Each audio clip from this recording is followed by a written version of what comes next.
we had 32 parties. And Hitler said, before those parties don't vanish, there is no Germany. That's true. You can't have 32 parties. And so they felt this one person will put an end to this comedy. The Nazis were convinced that democracy was dangerous because it unleashed a selfish individualism, but didn't have the means to control it. Hitler's party, the National Socialists, stood in elections, promising in their propaganda that they would abandon democracy because of the chaos and unemployment it led to.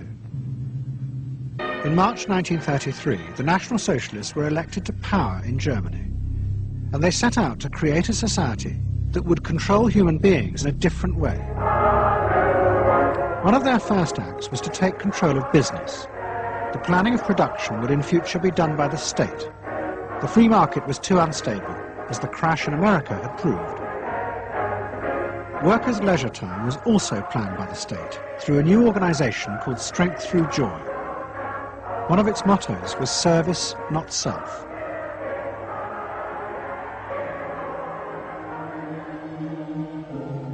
But the Nazis did not see this as a return to an old form of autocratic control.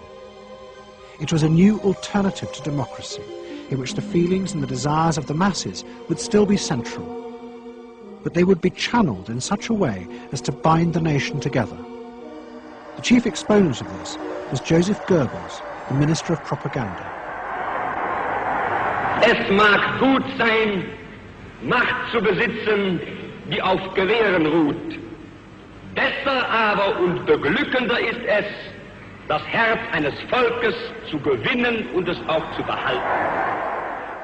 Goebbels organized huge rallies whose function, he said, was to forge the mind of the nation into a unity of thinking, feeling and desire. One of his inspirations, he told an American journalist, was the writings of Freud's nephew, Edward Bernays. In his work on crowd psychology, Freud had described how the frightening irrationality inside human beings could emerge in such groups. The deep, what he called libidinal forces of desire, are given up to the leader, while the aggressive instincts are unleashed on those outside the group. Freud wrote this as a warning, but the Nazis were deliberately encouraging these forces because they believed they could master and control them.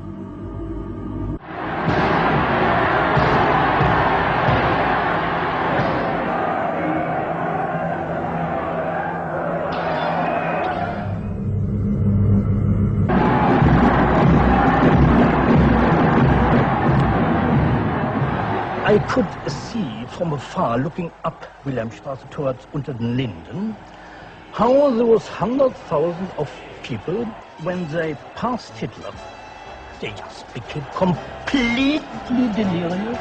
They began to shout these cries I will never get out of my ears. Heil, Sieg, Heil, they demented.